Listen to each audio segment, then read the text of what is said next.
32절, 33절까지 한 번 더 읽어보겠습니다. 한 목소리로 33절 읽습니다. 주의하라, 깨어있으라, 그때가 언제인지 알지 못함이라. 아멘. 우리가 마가복음 13장을 이번 한 달 동안 함께 살펴봤습니다. 3월로 혹시 잦아들지 않을까 생각했지만 4월에도 이 코로나 바이러스 상황은 계속 이어지고 있고, 그리고 또 그래서 4월 한 달도 우리가 마태복음에 이어서 마태복음 24장을 보았고, 그 다음에 마가복음 13장을 보면서 여전히 동일한 말세의 사건을 이해하고 계시는 예수님의 가르침, 예수님의 경고를 우리가 보았습니다. 그런데 우리가 이 말세에 대해서 예수님의 말씀을 보면서 우리들이 알아야 하는 것이 있는데, 그것은 일어날 일을 피하게 하시려는 하나님의 뜻이 아닙니다. 그걸 이렇게 피할 수 있다, 그런 뜻이 아닙니다. 그건 말씀을 오해하는 것이고, 또 예수님께서 마가복음을 통해서 전해주고자 하는 뜻을 곡해하는 것입니다. 예수님의 이러한 경고를 통해서 우리들에게 깨닫게 하시는 것은 뭐냐면 준비하게 하는 것입니다. 준비하는 것. 그것이 그 상황에서 집으로 들어가지 말고 집 밖으로 나오며, 그리고 또 이 안으로 들어가지 말고 밖으로 피해서, 그래서 모든 일들을 대비하는 그런 모든 일들은 결국 그것이 하나님의 뜻이기 때문에 그런 것입니다. 정말 우리에게 아무런 일도 닥치지 않고, 그래서 산속 깊이 박혀서, 혹은 집안 아주 깊숙한 곳에 틀어박혀서, 그래서 보지도 않고 듣지도 않고 그 어떤 것도 접하지 않는 그런 안전한 삶, 그런 삶을 주님이 예비해 주시는 것이 아닙니다. 그 속에서도 하게 하는 일이 있습니다. 그 속에서도 보여줄 고백이 있습니다. 그 속에서 나타나게 될 여러 가지 반응들이 있습니다. 그것을 이 시대에 우리가 경험해 보지만 피할 수 없습니다. 그런 모든 일들 가운데서 하나님의 뜻이 있는데, 그 뜻에 연합하고 그 뜻에 동참하게 하는 것입니다. 이것은 나라에서 가르쳐주지 않습니다. TV에서 가르쳐주는 게 아닙니다. 그리고 주변 사람들을 통해서 얻을 수 있는 게 아닙니다. 이것은 오직 하나님 안에서만 얻을 수 있습니다. 왜냐하면 하나님의 뜻은 이 세상의 뜻과 전혀 다르기 때문에 그런 것입니다. 정부의 어떤 지침과 사람들의 경고와 뭐가 필요합니다, 뭐 강동면 챙기십시오, 생수 챙기십시오, 라면 챙기십시오, 혹은 뭐 사람들 만나지 마세요, 손 닦으세요, 뭐 하세요. 그것은 거기 한도 내에서 사람들이 추구하는 바를 이루기 위한 조언일 뿐이고, 그런 얘기를 주님도 우리에게 하십니다. 그래서 하나님의 뜻이 이러한 것임을 깨닫고 거기에 연합하고 거기에 동참하게 하는 것이 마가복음 13장에서 우리에게 주시는 예수님의 뜻입니다. 그걸 깨달으면 우리가 말씀을 새로운 마음으로 접하게 됩니다. 이 시대를 예수님의 뜻을 따르는 사람들로 접하게 됩니다. 그렇지 않으면 우리가 교회 다니는 것과 교회 다니지 않는 게 무슨 상관이 있겠습니까? 교회도 안 다니고 모임도 없고 모집수도 없고, 그리고 또 그러한 부분이 드러나지 않고, 그럴 때 우리가 정말 예수님을 따른다는 것의 본질적인 의미가 어디에서 찾을 수 있겠습니까? 이제 우리가 이것을 기억하고 예수님의 뜻에 연합하려고 할 때 마가복음 13장은 우리들에게 전혀 새로운, 이 시대를 살아가는 아주 새로운 관점을 우리들에게 보여주게 됩니다. 예수님의 뜻이 얼마나 놀랍고 영광스러운 것인가를 예를 들면 이런 장면으로 볼 수 있습니다. 지금 이 그림은 뭘 보여주고 있냐면 어사또의 출도를 보여줍니다. 아멘어사 출두요 해가지고 그 모든 이 군졸들과 그리고 또 관원들이 달려 나와가지고, 그래서 탐과 노래를 응징하고, 그리고 그 모든 관직을 박탈하고, 그래서 모든 악행들을 중단하고, 그리고 임금의 이 명령을 잘 따를 수 있도록 그렇게 하는 어사또, 아멘어사요, 그것을 이제 구현하는 것을 보여주고 있습니다. 난리죠, 난리. 아메모사의 출두는 탐관오리의 입장에서는 이건 재난입니다.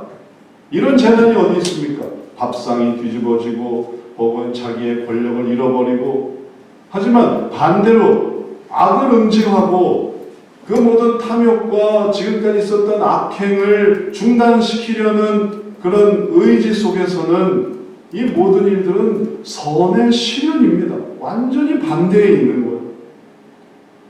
우리는 이 시대에 어디에 있습니까? 우리는 이 시대에 놀고 싶은 걸 못 놀고 먹고 싶은 거를 못 먹고 가고 싶은 것을 가지 못하는 그런 사람의 입장이 아닙니다. 우리는 이 시대의 주님의 정의와 주님의 구원과 주님의 생명이 이제 나타나고 있는 하나님의 놀라운 시기를 보고 있는 것입니다. 그런데 여기에 연합하지 못하고, 사실은 내가 관원인데 이 일의 동원대 마패가, 이 아메모사 마패에 말 5개가 있는데 말 5마리를 운행할 수 있다, 말 5마리를 움직일 수 있다, 그런 권력을 보여주는데 거기에 따라서 정말 출동하고 또 탐관오리를 잡고 해야 되는데 내가 전혀 이런 것에 이해가 없고 생각이 없고 의지가 없어서 뭘 해야 될지 우물쭈물하다면 탐관오리는 뭐 가만히 있습니까? 그 사람들은 뭐 가만히 날 잡아주세요 하고 가만히 있겠습니까? 그 사람들도 대응하고 도망가고 혹은 뭔가 또 다시 반격하고, 그럼 나는 그냥 가만히 있다가 아무것도 못하지 않겠습니까? 다른 사람들은 열심히 지금 어사또의 그 출두와 그 일에 동참할 수 있는, 그렇다는 거에 비유를 들자면, 하나님께서 이런저런 일들을 하실 때에 우리들이 그냥 박혀만 있어요. 아무것도 안 하고 집안에만 박혀 있어요. 집안에서 뭐 합니까? 집안에서 뭐 간식 먹으면서 TV 보고, 뭐 밀린 TV 보고, 밀린 만화 보고, 밀린 뭐 책 보고, 밀린 공부하고. 그러면 이 시대에 하나님께서 하게 하시는 생명은 어디 있으며, 하나님께서 보여주시는 구원은 어디 있으며, 내가 저 깊은 벙커에 들어가서 산속 깊은 곳에 가서 나 하나 살겠다고 그렇게 라면 재워놓고 생수 재워놓고 그러고서 가만히 있으면은 나는 뭐 생명을 유지할 수 있겠죠. 그럼 그거는 정말 하나님이 기뻐하시는 겁니다. 우리의 삶은 그냥 이 시대에 그냥 생명만 유지하다가 그냥 안전하게만 있다가 수명이 다해서 100살 넘어서 이제는 절 데려가 주세요 해서 죽어도 되는 그런 인생입니까?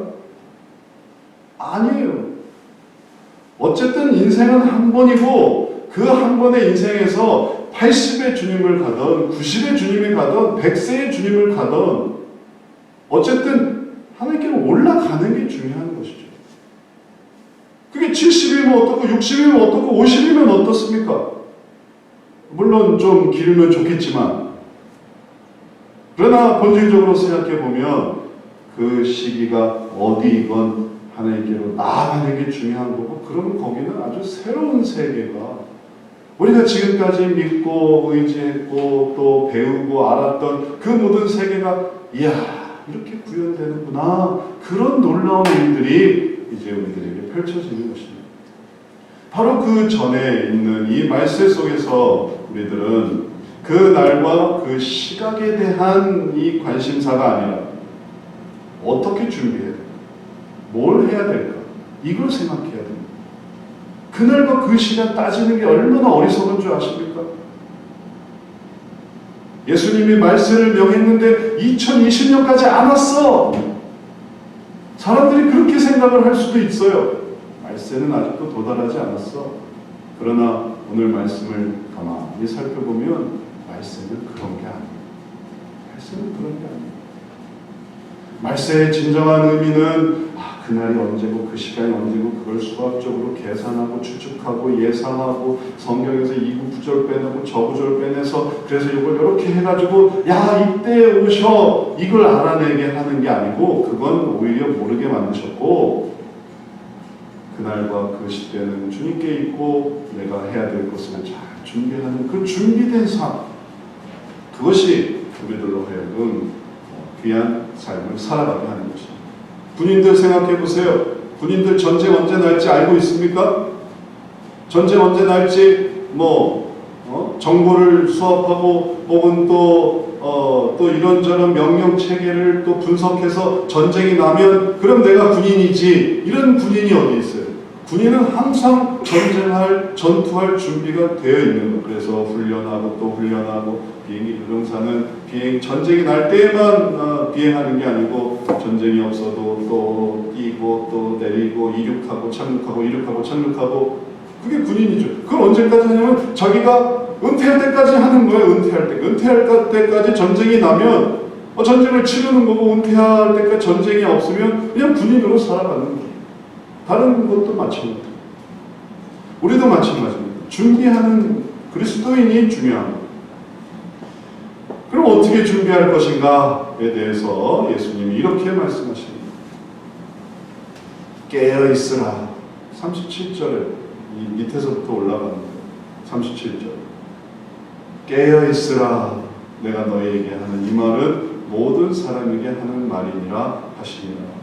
주님은 이렇게 말씀하세요. 깨어있으라. 이게 중요해요. 깨어있으라. 그러면 깨어있으라는 말이 그럼 무슨 뜻입니까? 깨어있으라는 말이 그러면은 잠자지 말라는 얘기인가요? 그럼 우리는 이제 항상 눈을 부릅뜨고 자면 안 되고 항상 깨어있고 불면증에 시달리고 쉬지 못하라는 말인가요? 그게 아니라는 거 우리가 다 잘 알지 않습니까? 깨어있으라 라는 말의 의미는 헬라어로 그레고레오라는 것으로서 영어로는 to watch, give strict attention to, 또는 be cautious, active. 그래서 주의를 기울이는 것, 경계하는 것, 그게 깨어있는 거예요.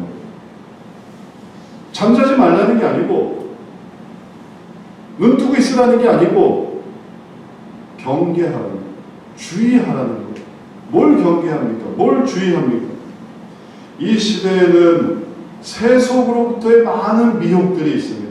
난리와 난리, 또 환란과 환란, 또 세상이 아주 혼탁하고, 그리고 또 안정되지 않으면 않을수록 선동하고 유혹하고, 그리고 또 엉뚱한 길로 이끄는, 정신 없으니까 그냥 오라면 그냥 무조건 가는 거예요. 일리 오세요 하면 그냥 무작정 따라가는 거예요.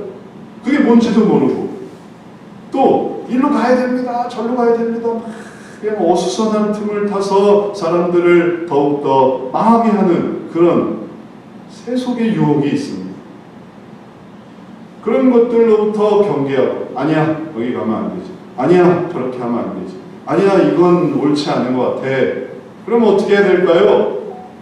세속에 빠지지 않고 하나님의 나라와 그 의를 추구하는 것, 그게 바로 깨어있는 거고, 말세에 우리가 이 시대를 살아가면서, 이 환란 시대와 이 난리와 난리의 시대를 살아가면서 하나님의 나라와 의가 뭘까? 그걸 생각하는 것이 너무너무나 중요한 거예요.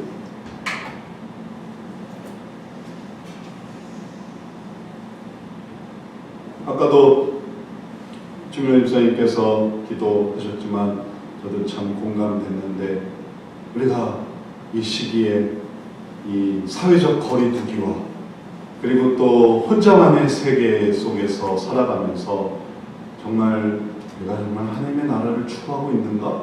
의를 추구하고 있는가? 그전엔 사회적 거리가 어디 있습니까? 사회적 연결과 사회적 밀착 속에서 살았잖아요. 애들은 눈 뜨면 학교 가고, 직장인들은 출근해서 늦게까지 일하고, 그리고 사람들과 만나고 접하고, 이렇게 접하고 저렇게, 그런 모든 사회적 밀집 속에서 살아오지 않았습니까? 그래서 다 이렇게 촘촘히 연결돼서, 그래서 흔들 것 같으면 잡아주고, 혹은 또 쓰러질 것 같으면 또 일으켜주는 그러한 삶을 살아오지 않았습니까? 근데 이제는 지금 우리가 당면한 이 세계는 다 거리두기를 되어 있습니다. 그래서 만나면 안 되고, 또 나가면 안 되고, 혹은 또 혼자 있어야 되고, 물론 답답해서 가끔씩 뛰쳐나오기도 하지만, 그래도 역시 시간이 지나면 다시 돌아와야만 하고, 조심스럽고, 그리고 지금 정부에서는 이게 언제 풀릴지 모른다는 거예요. 완전히 풀릴 때까지 1년이 갈지 2년이 갈지 뭐가 될지 아무도 모르는 그런 상황 속에 있습니다. 그렇다면 이런 상황 속에서 우리들이 정말 세속에 빠지지 않고 하나님의 나라와 의를 추구할 수 있을까요? 그래서 깨어있으라는 말이 중요합니다. 그래서 깨어있다. 내가 경계한다. 주의를 기울인다. 이게 중요한 거예요. 안 그러면 어떻게 되냐 하면, 안 그러면 그렇게 하다가 이게 예를 들어서 초식동물들이 이렇게 모여있는 걸 생각해 보세요. 초식동물 모여있을 때는 안전하죠. 근데 초식동물들이 사회적 거리두기를 한다고 생각해 보세요. 그래서 다 양들이 뚝뚝 떨어져 있고, 사슴이 뚝뚝 떨어져 있고, 그러면 이건 표적이 되기 쉬운 거죠. 육식동물의 표적이 되기 쉬운 거예요. 너무너무 쉬운 거예요. 그래서 이렇게 물리고 저렇게 물리고 내가 여기서 이렇게 하는 걸 누가 알겠어? 그리고 내가 이렇게 한들 무슨 소용이 있겠어? 애들이 어떻게 살아가는지 부모가 알 수 없어요. 혼자서 뭘 어떻게 하고 있는지, 어떤 세계 속에 들어가 있는지, 무슨 생각을 하고 있는지. 예전에는 학교에라도 맡겨둘 수 있었지만 이제는 맡겨둘 수도 없는 상황이 되었습니다. 이제 정말 어린아이들, 청소년들, 청년들이, 장년들이, 노년들이 볼 수 없는 시기에 생각을 어디에 초점을 맞춰야 되는지를 정말 잘 분별하고 깨달아야 되는 시간입니다. 이럴 때 하나님께서, 예수님께서 우리들에게 말씀해 주시는 깨어있으라 라는 것의 의미가 이제 그냥 단순히 그냥 깨어있자, 경계하자, 주의를 기울이자 이런 식이 아닌 것을 우리가 알 수 있습니다. 여기엔 하나님의 설명이 있습니다. 예수님의 설명이 있습니다. 그래서 그냥 깨어있는 게 아니라 깨어있어야 하는 이유를 알면서 깨어있는 거예요. 그게 성경에서 예수님께서 보여주시는 것입니다. 깨어있으라는 말을 몇 번을 하시는지 몰라요. 35절에서 33절, 37절에서 한 번 건너서 계속 깨어있어라, 깨어있어라, 깨어있어라. 그런데 이게 잔소리가 아닌 이유는 뭐냐면 깨어있어야 하는 이유를 하나 얘기해주고 또 깨어있어야 하는 또 이유를 하나 얘기해주고 깨어있어야 하는 이유를 또 얘기 하나 해주고 그래서 그냥 깨어있는 게 아니라 의미를 알고 목적을 알고 가치를 알면서 깨어있는 거예요. 그러니까 더 깨어있을 수 있는 것입니다. 35절을 보십시오. 그러므로 깨어있으라 했죠. 그런데 그냥 깨어있으라는 게 아니에요. 35절을 같이 한번 읽어봅니다. 그러므로 깨어있으라. 집주인이 언제 오는지 혹 저물 때 일는지 밤중일는지 다 물 때 일는지 새벽일는지 너희가 알지 못함이라. 깨어있어야 하는 이유가 뭐라고 말씀하십니까? 언제 올지 모른다는 거예요. 저물 때 일는지 해가 저무는 때인지 밤중인지 깜깜한 밤중인지 아니면 그 밤중이 다 지나서 닭이 꺾여 하고 우는 때인지. 닭은 해 뜨기도 전부터 울기 시작하더라고요. 해가 떠서 우는 게 아니라 해 뜨기도 전에 울어요. 꽥꽥거려요. 그리고서 이제 새벽이 밝아오는 거예요.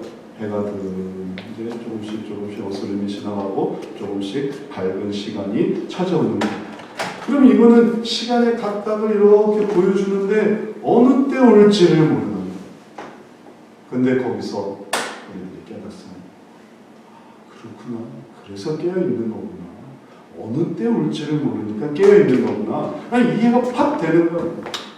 그래서 근데 그걸로 끝나는 게 아니라 그 다음에 33절 말씀해 보면 또 깨어있으라 또 얘기했어요.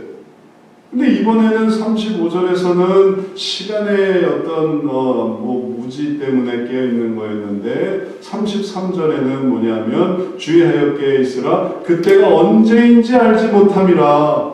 그러면 35절과 33절의 의미는 뭐겠습니까? 33절은 35절은 그 아주 시간 단위 이 시간, 저 시간, 또 아주 밤중, 새벽 이런 어떤 아주 촘촘한 시간 단위지만 33절에서는 그때가 언제인지 알지 못합니다.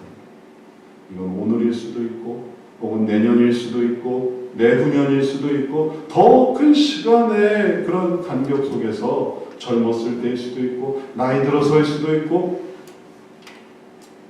그래서 더 큰 시간을 보게 하는 거예요. 그러니 왜 아직도 안 오십니까? 우리가 이걸 지금 언제 봤는데 이걸 이거 도대체 마가복음 13장이 말세의 길을 도대체 몇 번을 들은 겁니까? 왜 아직도 안 옵니까? 할 때 그때가 언제인지는 알지 못한다. 그래서 우리에게 또 시간이 남아있는 것, 또 그 시간이 언제인지 알지 못하니까 그 시간을 또 준비해야 되는 것, 그것을 우리들에게 보여주는 것입니다.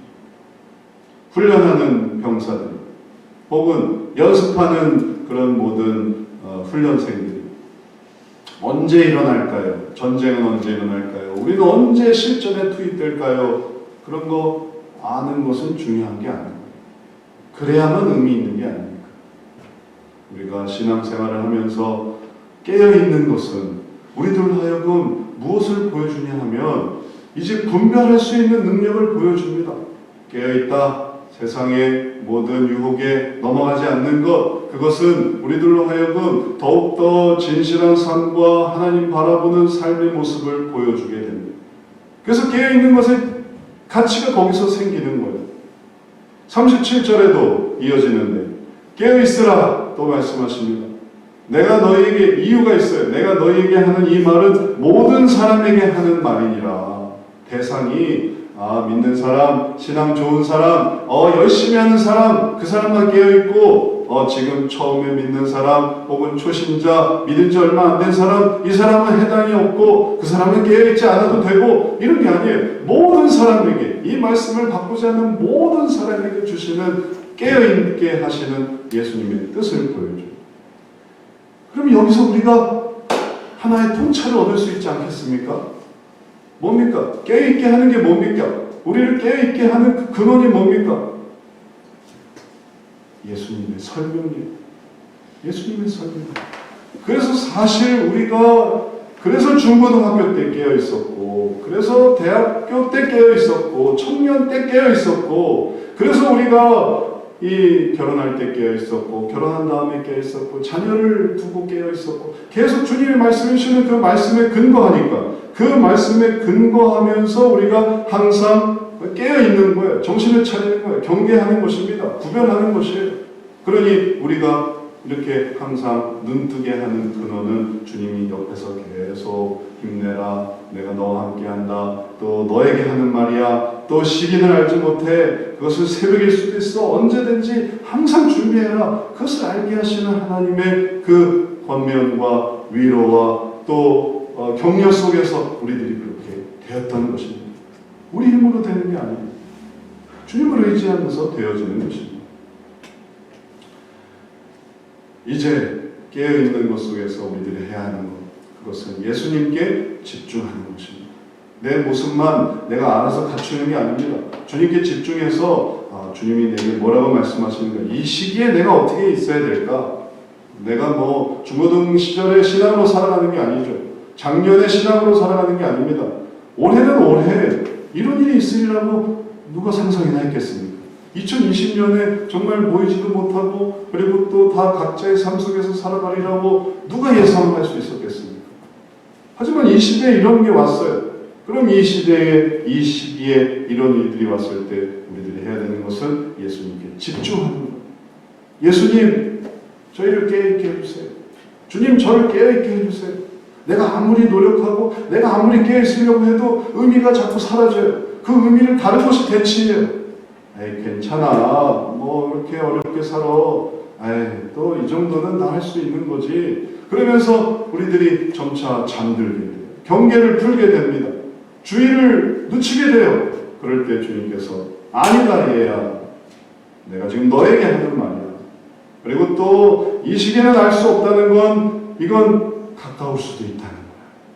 물론 멀 수도 있지만 가까울 수도 있어.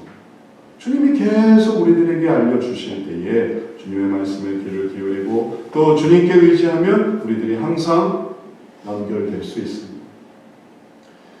가끔씩 정말 우리가 깨어나야 할 때가 있습니다. 아침에 꼭 일어나야 할 때, 혹은 또 시간 약속을 지켜야 할 때, 그때 뭘 하냐면 알람을 맞춰요. 알람. 어떤 시기든지 오늘 몇 시에 모임이 있는데 그걸 잊지 말아야지 하면 그때 알람을 딱 맞춰요.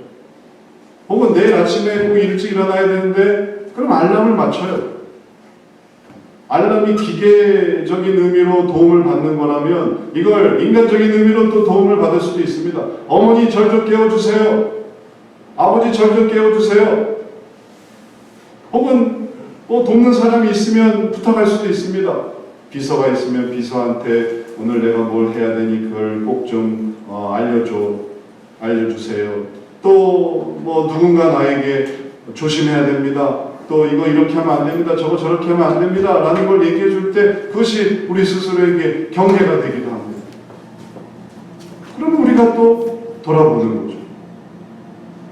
지난번에는 도를 이렇게 가는데 팻말이 이렇게 붙어 있더라고요. 앞에 차가 졸면 크락션을 울려주세요. 좋은 생각인 것 같아요. 앞에 차가 졸면 크락션을 울려주세요.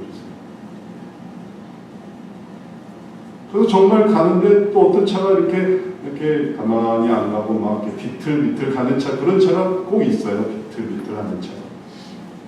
그러면 빵 울려주는 거예요. 경계해 주는 거죠. 정신 차리세요. 당신이 여기서 졸면 지금 큰일 납니다. 내가 지금 당신 뒤에 있는데 당신이 졸면 내가 어떻게 합니까? 우리 같이 터널로 들어가는데 당신이 졸면서 터널에 박아버리면 우리는 어떻게 합니까? 그러니까 정신 차리세요. 빵. 저번에 한 번은 그래서 이렇게 빵 눌렀더니 우리 아이가 왜 빵 누르냐? 왜 앞차에 괜히 왜 빵 누르냐? 그래서 졸고 있는 것 같아서 깨워주려고 한 거야. 그렇구나. 이해를 하더라고요. 우리가 이렇게 이 세상을 살아가면서 하나님께서 하게 하시는 일들을 생각할 때에 하나님의 말씀이 우리들에게 항상 경계가 되어서 우리들로 하여금 좌로나 우로나 치우치지 않게 합니다. 그러면서 하나님의 말씀의 가치를 깨닫습니다. 하나님의 말씀의 가치를 하나님께서 뭐라고 말씀하시냐면 예수님께서 이렇게 말씀하셨습니다. 내가 진실로 너에게 말하노니 이 세대가 지나가기 전에 이 일이 다 일어나리라. 천지는 없어지겠으나 내 말은 없어지지 아니하리라. 그러나 그날과 그때는 아무도 모르나니 하늘에 있는 천사들도 아들도 모르고 아버지만 아시느니라. 이 말씀 속에서 우리들이 발견해야 할 정말 중요한 것은 뭐냐면 그 말의 의미가 무엇인가라는 거예요. 예수님이 하셨던 그 말의 의미가, 예수님께서 진실로 말하노니 이 세대가 지나가기 전에 이 일이 다 일어나리라. 주님께서 일어나리라고 하는 그 일이 일어나리라 라고 하셨죠. 그러면 주님의 말씀은 신뢰할 만합니까? 신뢰할 만하지 않습니다. 주님의 말씀은 신뢰할 만해요. 이 시대가 지나가기 전에 이 일이 다 일어나리라 라고 했으니까. 그래서 우리가 이 세대가 지나가기 전에 이런 일들이 일어나는 것을 보는 것입니다. 그 다음에 천지는 없어지겠으나 이제 이 시대가 다 지나갔어요.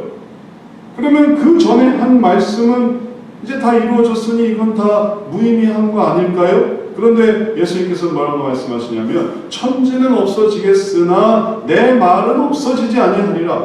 천지가 없어졌는데도 그 말이 없어지지 않아요. 어떻게 이럴 수가 있습니까?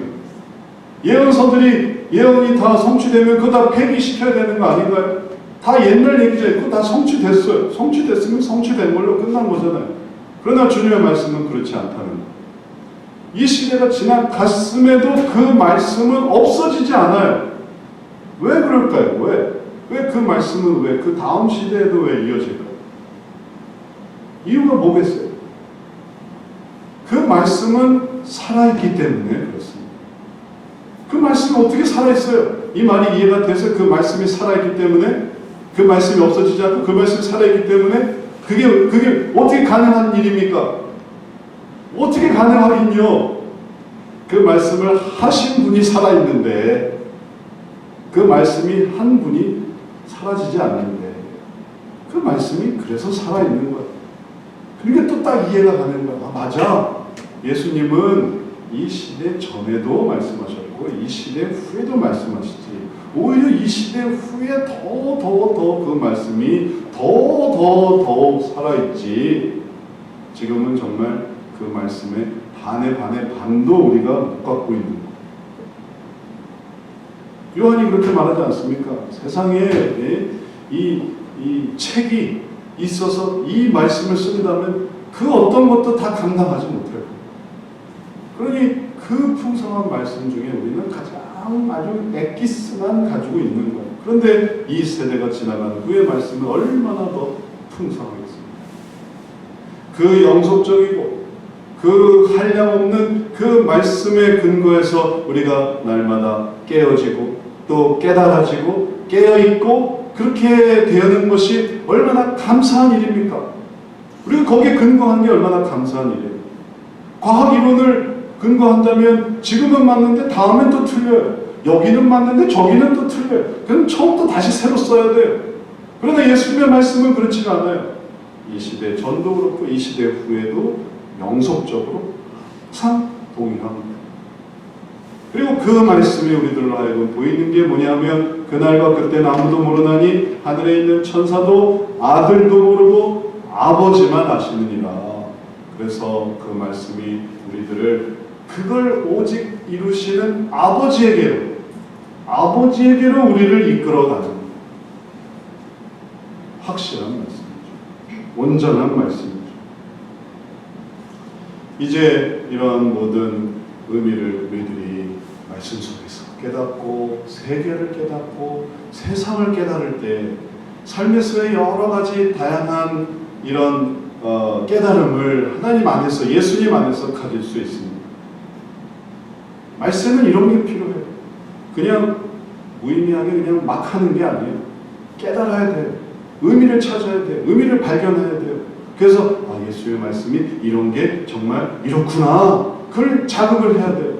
저도 이번 주에 이 삶 속에서 이러한 깨달음을 가졌는데 뭐냐면 이제 장로님 옷 정리를 하면서 그런 걸 깨달았습니다. 정말 하나님의 말씀이 맞더라고요. 사람이 떠날 때 참 못마땅하는구나. 옷을 하나 정리를 하는데 좋은 옷, 새 옷, 잘 다려놓은 옷. 근데 그거 다 모아서 그냥 폐품 처리했어요. 그거 하나 입을 수가 없더라고요. 인생이 그렇구나. 몸만 왔다가 몸만 가는구나.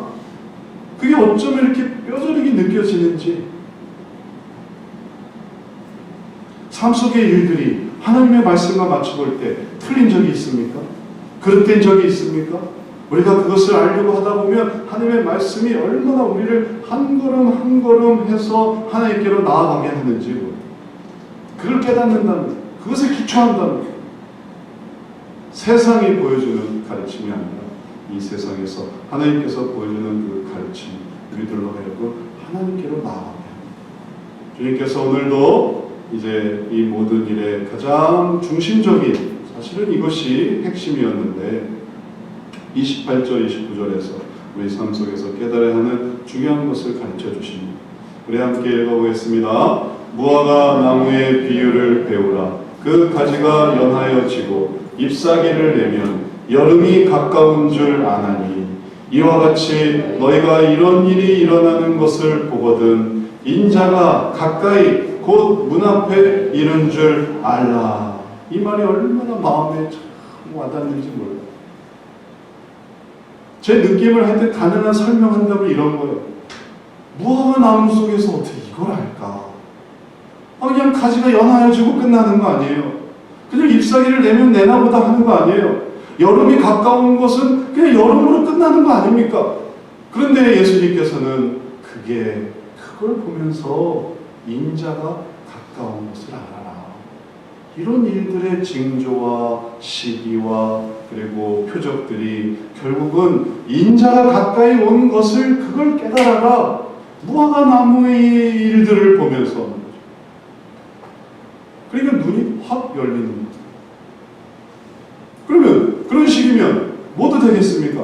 아침에 눈을 뜨고 태양이 밝아오는 것을 보면서 인자가 가까워오는 수 있지 않겠습니까? 태양이 지는 것을 보면서 인자가 가까우겠구나 알 수 있지 않겠습니까? 날이 추워지는 것을 보면서, 날이 더워지는 것을 보면서, 새싹이 트는 것을 보면서, 열매가 맺는 것을 보면서 인자가 가까우는 것을 아는구나, 인자가 이렇게 가까워오겠구나 하지 않겠습니까? 주님의 가르침이 모든 것이 다 뭐로 향하고 있습니까?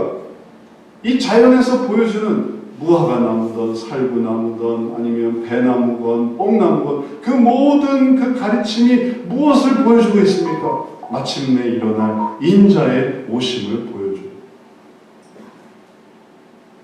그 인자가 아주 먼 훗날에 온다는 거 아니었어요?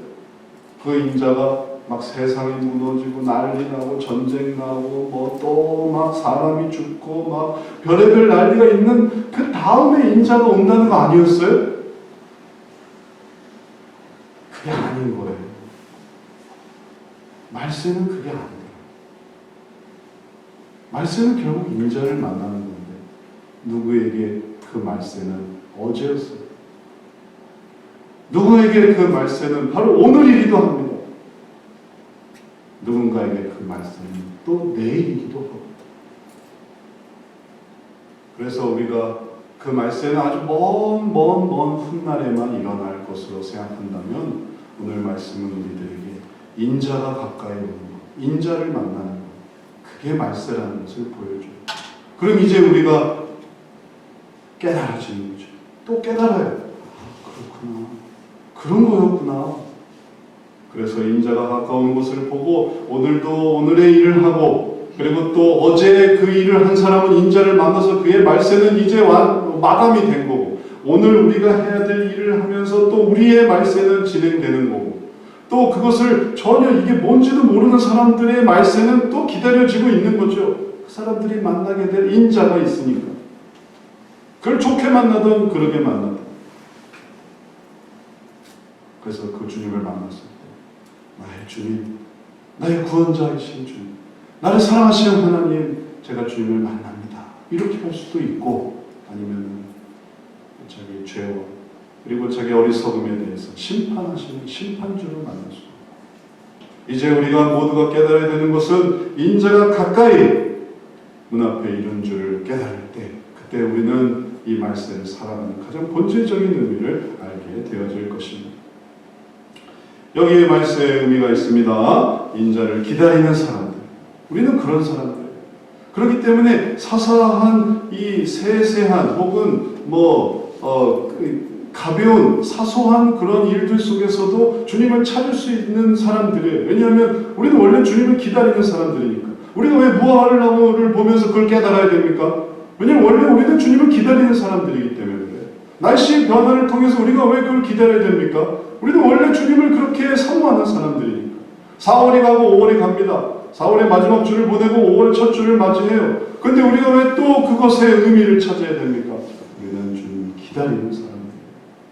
그래서 어제 죽었어도 주님을 만난 사람, 오늘 죽어도 주님을 만난 사람, 내일 죽어도 주님을 만난 사람. 우리는 주님께로 나아가는 사람들이죠. 죽어가는 사람들이 아니고 살기를 발버둥치는 사람이 아니고 주님 만날 것을 준비하는 사람들. 다 그것은 연속선상에 있더라고요. 그냥 이렇게 되다가 뚝 떨어지는 게 아니라 요게 그냥 바뀌는 것뿐이더라고요. 싹 바뀌는 것. 그 연속선상 너머에 주님이 기다리고 계십니다. 우리가 이러한 주님의 만남 그 말세의 의미를 다시 한번 깨닫고 주님께로 나아가야 되겠습니다. 이번 한 주도 그렇게 한번 살아보세요. 예배가 끝나고 신앙생활이 끝나고 그리고 이제 다시 원상태로 복귀돼서 아무 생각 없이 그냥 하루하루를 사는 사람들이 되지 말고 무화과 나무의 비유를 깨달아 보세요. 주님이 주시는 그 깨어있으라라는 의미를 생각해 보세요. 그리고 움직일 수 있으면 우리가 이 말세를 살아가고 있습니다. 아니면 또 하나 말세가 아닌 거지만 그러나 말세를 살아가고 있으면 주님을 만날 준비를 하는 것입니다. 예수님이 이렇게 우리를 만나주실 것을 사모하고 기다리면서 이 말세를 더욱 깨어있는 믿음으로 깨어있으라 그레고레오라는 그 의미대로 더욱더 살아가고자 다짐하며 또 실천하는 거룩한 주의 백성 되시기를 주의 이름으로 축원합니다.